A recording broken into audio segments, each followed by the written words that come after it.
In a career spanning more than 40 years, he has been a consummate reporter, columnist, and editor, and he's still going strong.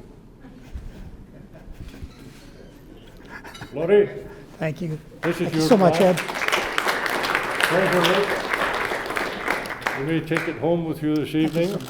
Thank you so much. Thank you so much. First thing I want to say is that it's a wonderful event for me, but it's not quite as great as it could be, because my friend of 40 years, Christie Blatchford, is in the hospital. You know that she has cancer. I saw her on Friday. She's in good spirits. She's being well cared for. As I understand it, she will be going home within a reasonable amount of time and begin outpatient therapy. There's no one I'm more honored to be inducted with than Christie Blatchford.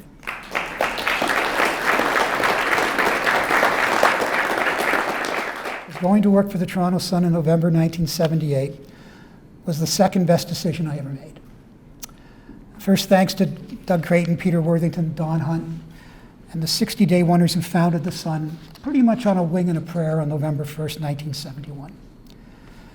Thanks to our newsroom for giving me countless ideas for editorials and columns over 4 decades, because all editorial writers and columnists like me really do is come down from the hills and shoot the wounded about the stories and columns you break. All of you share that honor with me, but I want to say something else. The News Hall of Fame has been wonderfully generous to writers from the Toronto Sun, from editors and columnists, and we really appreciate it. There are other venues that I don't think recognize what we do appropriately. These are my colleagues at that table from the Sun.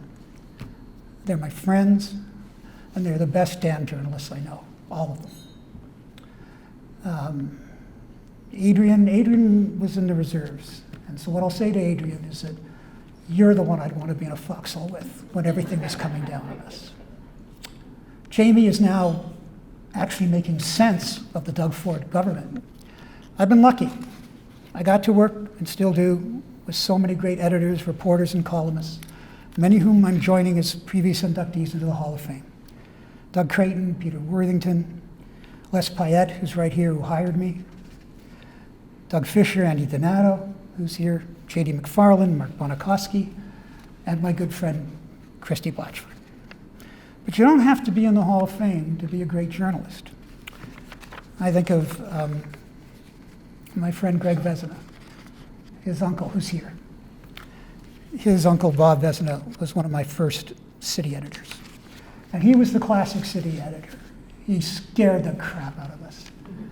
And he was gruff, but he loved us, and he fought for us. You always want to tell stories about. My favorite one was one night, I was a rookie reporter. There was, I think, 2 of us in the newsroom, and we're coming down to deadline, three reporters. It's 9:30.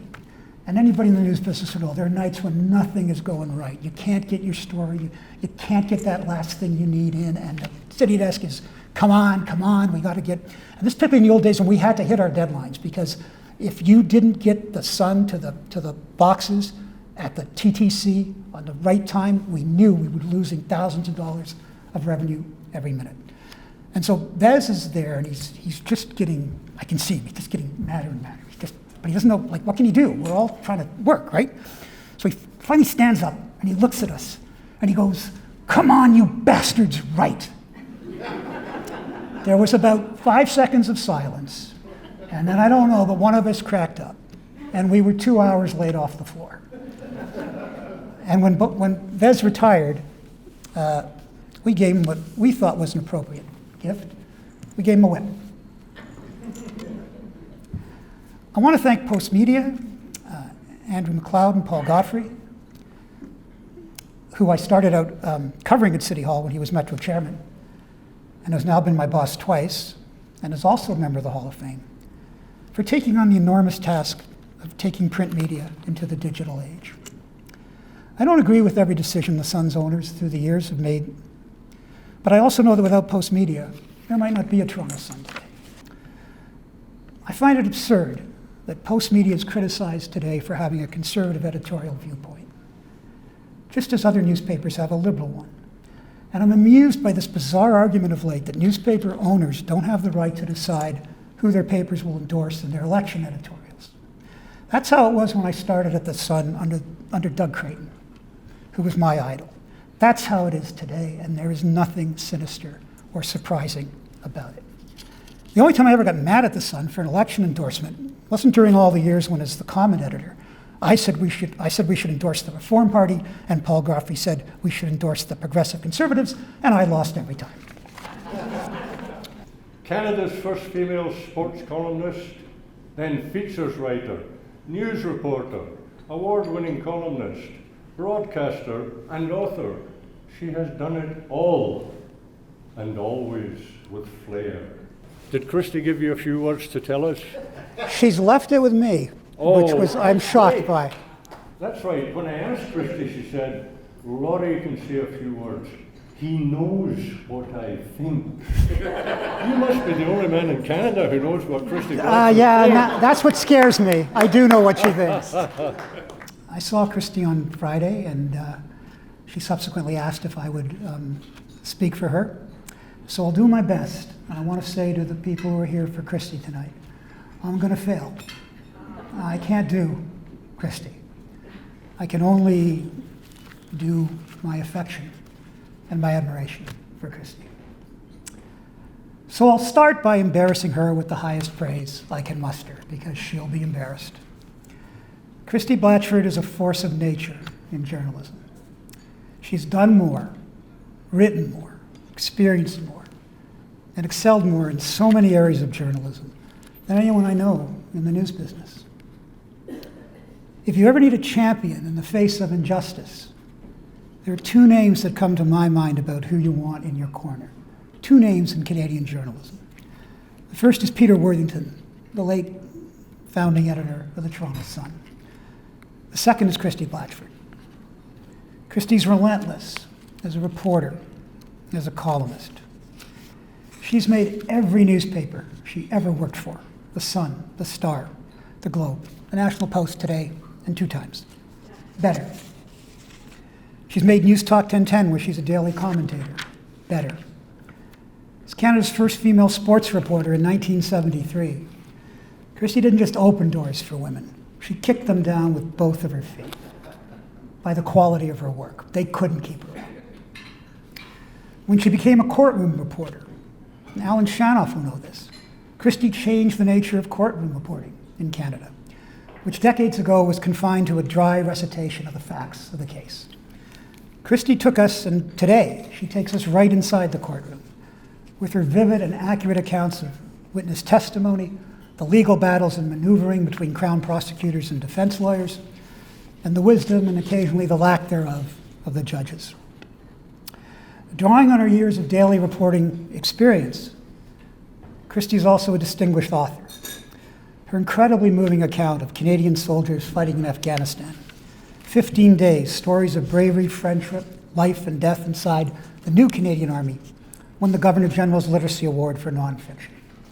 Her book, Helpless, Caledonia's Nightmare of Fear and Anarchy, and How the Law Failed All of Us, is the definitive account, in my view, of how the breakdown of law and order during an Indigenous lands rights protest, however, whatever the validity of the land claim, served the interests of no one, because politicians and the police did not apply the law equally to us all.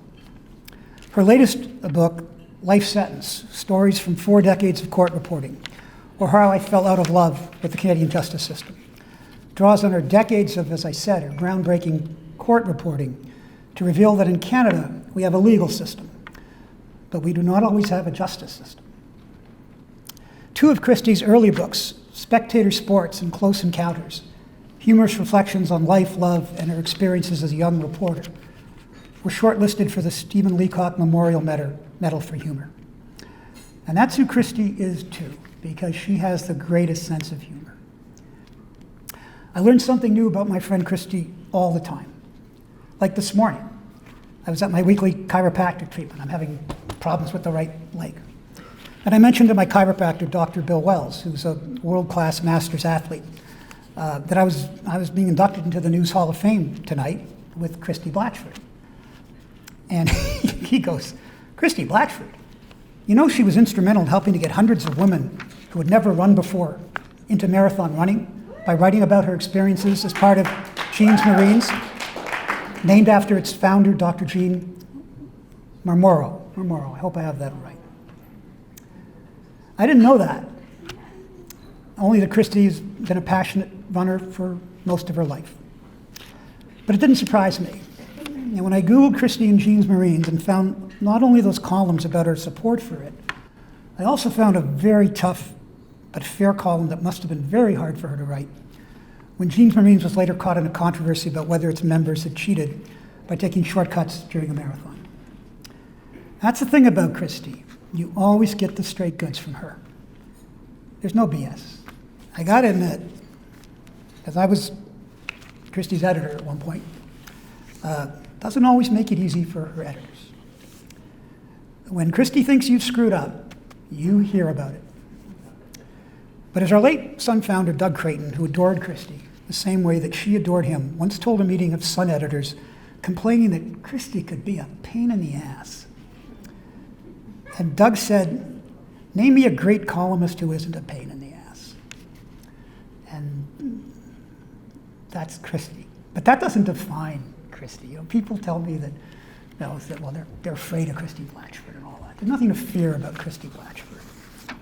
What defines her is her unsparing commitment to the truth, her work ethic, her determination, her razor-sharp wit, and most of all, her great, great heart. So please join me in acknowledging her well-deserved induction into the Canadian History.